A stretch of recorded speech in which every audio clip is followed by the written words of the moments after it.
K Muhammad Kasim, ഇപ്പോൾ താങ്കളാണ് ഈ കേസിൽ ആദ്യം പ്രതിയായത്. 410/2024 കേസ് CPM-ന്റെ ഭാസ്കരൻ മാസ്റ്റർ വടകര പോലീസ് സ്റ്റേഷനിൽ കൊടുക്കുന്നു. അതനുസരിച്ച് താങ്കൾ ഈ കേസിൽ പ്രതിയാവുന്നു. താങ്കൾ ഒരു യൂത്ത് ലീഗ് നെടുമ്പ്രമണ്ണ എന്ന പേജിൽ ഇങ്ങനെ ഒരു സന്ദേശം ഇട്ടു എന്നുള്ളതായിരുന്നു കേസ്. ഇപ്പോഴും പോലീസ് പറയുന്നത്, ഹൈക്കോടതിയിൽ പോലീസ് പറഞ്ഞിട്ടുള്ളത്, താങ്കളുടെ പങ്ക് റൂൾ ഔട്ട് ചെയ്തിട്ടില്ല.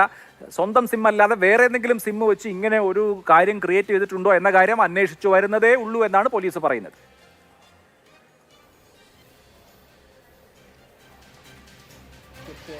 ഞങ്ങൾ ആദ്യമേ പറയുന്നത്, ഇത് വടകരയിൽ വർഗീയ ധ്രുവീകരണം നടത്താൻ വേണ്ടി CPM ഹാൻഡിലുകൾ ഉണ്ടാക്കിയ ഒരു വർഗീയ പോസ്റ്റാണ് എന്നുള്ളത്. അത് വ്യക്തമാക്കുന്ന രീതിയിലാണ് ഇന്ന് കഴിഞ്ഞ ദിവസം കേരള ഹൈക്കോടതിയിൽ കേരള പോലീസ് നൽകിയിട്ടുള്ള റിപ്പോർട്ടിൽ കാണുന്നത്.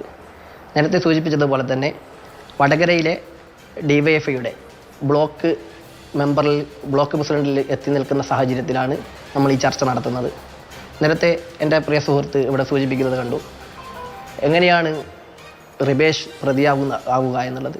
ഞങ്ങൾ ചോദിക്കുന്നത്, കഴിഞ്ഞ കാലങ്ങളിലൊക്കെ ഞങ്ങൾ പറഞ്ഞുകൊണ്ടിരിക്കുന്നത് ഇത് CPM-ന്റെ ഹാൻഡിലുകളിൽ നിന്നാണ് വന്നിട്ടുള്ളത് എന്നാണ്. അത് തെളിയിക്കുന്ന രീതിയിലാണ് ഈ റിപ്പോർട്ട് നമ്മൾ മനസ്സിലാക്കുന്നത്. കഴിഞ്ഞ ദിവസങ്ങളിലൊക്കെ CPM വളരെ കൃത്യമായി ഇതിനെതിരെ ഒരു പ്രചരണങ്ങൾ നടത്തുമ്പോൾ CPM ഹാൻഡിലുകളിൽ നിന്ന് നേരത്തെ സൂചിപ്പിച്ചതുപോലെ തന്നെ 2/13 ആദ്യമായിട്ട് റെഡ് എൻകൗണ്ടർ എന്നുള്ള വാട്സപ്പ് ഗ്രൂപ്പിലേക്ക് ഷെയർ ചെയ്യുന്നു. 2:33 റെഡ് ബറ്റാലിയൻ എന്ന് പറയുന്ന വാട്സപ്പ് ഗ്രൂപ്പിലേക്ക് വരുന്നു. 3 മണിയോടുകൂടി അമ്പാടിമുക്ക് സഹകൾ കണ്ണൂർ എന്ന് പറയുന്ന വാട്സപ്പ് ഗ്രൂപ്പിൽ വരുന്നു. 8:20 പോരാളി ഷാജി എന്ന് പറയുന്ന ഫേസ്ബുക്ക് ഗ്രൂപ്പിലേക്ക് വരികയാണ്. ഈ രീതിയിലാണ് ഇതിനെ വടകരയിൽ വർഗീയ ധ്രുവീകരണത്തിന് നേതൃത്വം കൊടുത്തിട്ടുള്ളത്. അപ്പോൾ ഇതാദ്യം ഷെയർ ചെയ്തിട്ടുള്ളത് വടകര DYFIയുടെ ബ്ലോക്ക് പ്രസിഡൻ്റായിട്ടുള്ള റിബേഷ് എന്ന് പറയുന്ന CPM-ന്റെ അനുഭാവിയല്ല, CPM-ന്റെ പ്രവർത്തകനാണ്. DYFIയുടെ ബ്ലോക്ക് പ്രസിഡന്റ് എന്ന് പറയുമ്പോൾ ഏറ്റവും ഉത്തരവാദിത്തപ്പെട്ട ഒരു പ്രവർത്തകൻ ഇത് ചെയ്തിട്ട് എൻ്റെ പേരിൽ, ഞാൻ നേരത്തെ അഭിലാഷ് സൂചിപ്പിച്ചതുപോലെ തന്നെ ഞാൻ തിരുവള്ളൂർ മേഖലകളിൽ രാഷ്ട്രീയ പ്രവർത്തനം നടത്തുന്ന ഒരു ആളാണ്.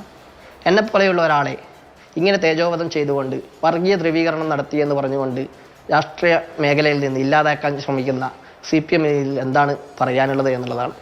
രണ്ടാമതായിട്ട് ഇതില് കേരള ഹൈക്കോടതിയിൽ സാധാരണ നിലയിൽ ഇത്തരം കാര്യങ്ങളൊക്കെ വന്ന് അങ്ങ് പോവാറാണ് പതിവ്. ഇപ്പൊ താങ്കൾ പരാതി കൊടുത്തു, താങ്കൾ ആ പരാതി ഫോളോ ചെയ്തു, അതുമായി ബന്ധപ്പെട്ട് കോടതികളെ സമീപിച്ചു. അതുകൊണ്ട് മാത്രമാണ് പോലീസ് ഇങ്ങനെ ഒരു കണ്ടെത്തൽ പൂർണ്ണമൊന്നുമല്ല, ഇത്രയെങ്കിലും ചെയ്തിട്ടുള്ളത്. ഒരുപക്ഷെ ഈ സാമൂഹ്യ മാധ്യമങ്ങളിലൊക്കെ നടക്കുന്ന പല കാര്യങ്ങളും പലരും അത്ര ഗൗരവത്തോടെ എടുക്കാറില്ല, അല്ലെങ്കിൽ നിയമ നടപടികൾക്ക് പോവാറില്ല. അവർ ആ ചാപ്പ ആജീവനാന്തകാലം വഹിക്കേണ്ടി വരികയും ചെയ്യും. ഇപ്പൊ താങ്കൾക്കെതിരെ ഒരു കാര്യം വന്നപ്പോൾ താങ്കൾ അത് പരാതിയായി ഒരു പോരാട്ടമായി മുന്നോട്ട് കൊണ്ടുപോയത് കൊണ്ട് മാത്രമാണ് ഇപ്പോൾ ഈ കാര്യങ്ങളൊക്കെ വെളിയിൽ വരുന്നത് പോലും. ഇല്ലെങ്കിൽ എന്തുണ്ടാവാനാ? യെസ്, തീർച്ചയായിട്ടും. ഞാൻ പറഞ്ഞല്ലോ, 3 മണിയോട് കൂടിയാണ് ഇങ്ങനെ ഒരു പോസ്റ്റ് പ്രചരിക്കുന്നതായിട്ട് എൻ്റെ ശ്രദ്ധയിൽപ്പെടുന്നത്. ആ സമയത്ത് തന്നെ വടകര DYSPക്ക് പരാതി നൽകിയിട്ടുണ്ട്. വീണ്ടും SP-ക്ക് പരാതി നൽകി, CIക്ക് പരാതി നൽകി. അവിടെ നിന്നൊന്നും പരാതിക്ക് മറുപടി കിട്ടാതെ ഇപ്പോൾ DGPക്ക് പരാതി നൽകി. എന്നിട്ടൊന്നും എൻ്റെ പേരിൽ ഞാൻ കൊടുത്ത പരാതിയിൽ FIR ഇടാനോ അല്ലെങ്കിൽ ഇത് അന്വേഷിക്കാനോ പോലീസ് തയ്യാറായിട്ടില്ല. അവസാനം 1 മാസത്തോളം ഇത് നീണ്ടു നിന്ന് ഈ കാര്യങ്ങളൊക്കെ നടന്നപ്പോൾ ഞാൻ വീണ്ടും ഹൈക്കോടതിയുമായി ബന്ധപ്പെട്ടുകൊണ്ട് ബഹുമാനപ്പെട്ട കോടതിയെ സമീപിക്കുകയുണ്ടായി. പോലീസ് നേരത്തെ ഞാൻ സൂചിപ്പിച്ചതുപോലെ തന്നെ പോലീസ് ഇത് അന്വേഷിക്കാൻ വേണ്ടിയിട്ടുള്ള ഒരു കരുതലും പോലീസിൻ്റെ ഭാഗത്ത് നിന്നുണ്ടായിട്ടില്ല. ഇത് അന്വേഷിച്ച് ഇതിൻ്റെ കുറ്റക്കാരെ കണ്ടെത്തുക എന്നുള്ളത് എൻ്റെ ബാധ്യതയായി മാറുകയാണ്.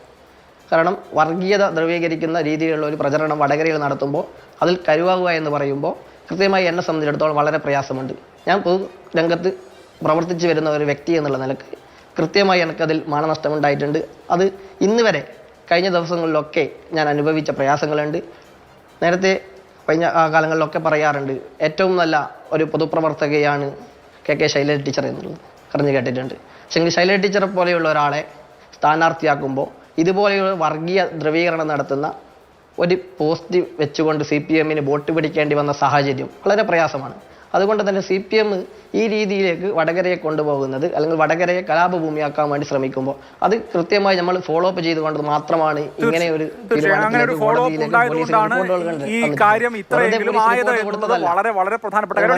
റിപ്പോർട്ട് കൊടുത്തത്. അത് ഞാൻ പറഞ്ഞു വരുന്നതാണ്, വെറുതെ പോലീസ് റിപ്പോർട്ട് കൊടുത്തതല്ല. നിലവിൽ ഞങ്ങൾ ഇതിന്റെ പിന്നാലെ, ഞാൻ നേരത്തെ സൂചിപ്പിച്ച 1 മാസത്തോളം ഇതിന്റെ പിന്നാലെ പോലീസ് സ്റ്റേഷൻ കാര്യം ഇറങ്ങുകയും അതിനുശേഷം പോലീസ് സ്റ്റേഷനിൽ നിന്ന് ഒരു തീരുമാനവും വരാതായപ്പോൾ ഹൈക്കോടതി സമീപിക്കുകയാണ്. എനിക്കെതിരെ 153A നേരത്തെ സൂചിപ്പിച്ചതുപോലെ തന്നെ 153A വകുപ്പ് ചുമത്തിക്കൊണ്ട് ഞാൻ ഇപ്പോഴും കുറ്റക്കാരനാണ്. ഈ സമയത്ത് പോലും ഞാൻ അതിൽ പ്രതിയായി നിൽക്കുകയാണ്. ഈ സാഹചര്യത്തിലാണ് ഞാൻ എന്താക്കിയിട്ടുള്ളത്, കോടതിയെ സമീപിച്ചിട്ടുള്ളത്. ഞാൻ നേരത്തെ സൂചിപ്പിച്ചു, ഈ റെഡ് എൻകൗണ്ടർ ആയാലും റെഡ് ബറ്റാലിയൻ ആയാലും അമ്പാടി മുഖ സഹാക്കളായാലും ഇവരൊക്കെ ചോദ്യം ചെയ്തിട്ടുണ്ട്. ഇവരൊക്കെ നിങ്ങൾ നേരത്തെ സൂചിപ്പിച്ചതുപോലെ തന്നെ സാക്ഷികളാണ്. അവസാനം എത്തി നിൽക്കുന്ന അല്ലെങ്കിൽ ആദ്യമായി ഇട്ട് എന്ന് പറയുന്ന പോലീസ് പറയുന്ന റിബേഷ് പോലും ഇതിൽ സാക്ഷിയാണ്. റിബേഷിന് എവിടെ നിന്ന് കിട്ടി, അല്ലെങ്കിൽ റിബേഷിന് എവിടെ നിന്ന് റിബേഷ് ഉണ്ടാക്കിയതാണ്, അല്ലെങ്കിൽ റിബേഷിന് എവിടെ നിന്ന് കിട്ടിയെന്ന് പോലീസിന് ചോദിച്ചിട്ട് മറുപടി കിട്ടിയില്ല എന്നുള്ളതാണ്. അങ്ങനെ കിട്ടിയിട്ടില്ലെങ്കിൽ പോലീസ് എന്ത് ചെയ്യണം? ഈ റിബേഷിനെ പ്രതി ചേർത്തുകൊണ്ട് FIR ഇടണം. എന്നെ പ്രതി ചേർക്കാൻ അല്ലെങ്കിൽ എനിക്കെതിരെ FIR ഇടാൻ പോലീസ് കാണിച്ച നിഷ്ക്രിയത്വം എന്തുകൊണ്ട് റിബേഷിന്റെ കാര്യത്തിൽ നടത്തുന്നില്ല എന്നുള്ളതാണ് എൻ്റെ ചോദ്യം. അതുകൊണ്ട് തന്നെ റിബേഷിനെ പ്രതി ചേർക്കണം എന്നുള്ളതാണ് ഞാൻ ആദ്യമായി സൂചിപ്പിച്ചിട്ടുള്ളത്. റിബേഷിനെ പ്രതി ചേർത്ത് റിബേഷിനെ നേരത്തെ അഫ്സൽ പറഞ്ഞല്ലോ, ഞങ്ങൾ ഇതിനെ അംഗീകരിക്കുന്ന ആളുകളല്ല എന്നുള്ളത്. അങ്ങനെയാണ് റിബേഷ് പറയട്ടെ എവിടുന്ന് കിട്ടി എന്നുള്ളത്. റിബേഷ് പറഞ്ഞിട്ടില്ലല്ലോ. ഈ സമയം വരെ റിബേഷ് എവിടെയെങ്കിലും ഇത് എവിടുന്ന് കിട്ടിയെന്ന് പറഞ്ഞിട്ടുണ്ടോ? ഇത് വിചിത്രമായി കിടക്കുന്നത് പോലീസ് പറയുന്നത് റിബേഷിന് കിട്ടിയിട്ടില്ല, റിബേഷ് ഇതിൽ പ്രതിയല്ല, ഫോൺ എന്താക്കിയിട്ടുണ്ട്, കസ്റ്റഡിയിൽ എടുത്തിട്ടുണ്ട് എന്നുള്ളതാണ്. ഫോൺ കസ്റ്റഡിയിൽ എടുക്കുക, ഒരാളുടെ ഫോൺ കസ്റ്റഡിയിൽ എടുത്തത് കൊണ്ട് പ്രതിയല്ല അതാവുന്നുണ്ടോ? ഇയാളെ പ്രതി ചേർത്തുകൊണ്ട് കസ്റ്റഡിയിൽ ചേർക്കണം എന്നുള്ളതാണ് ഈ രാത്രിയിൽ വളരെ വളരെ വാലിഡുമാണ്. ഞാൻ അങ്ങ്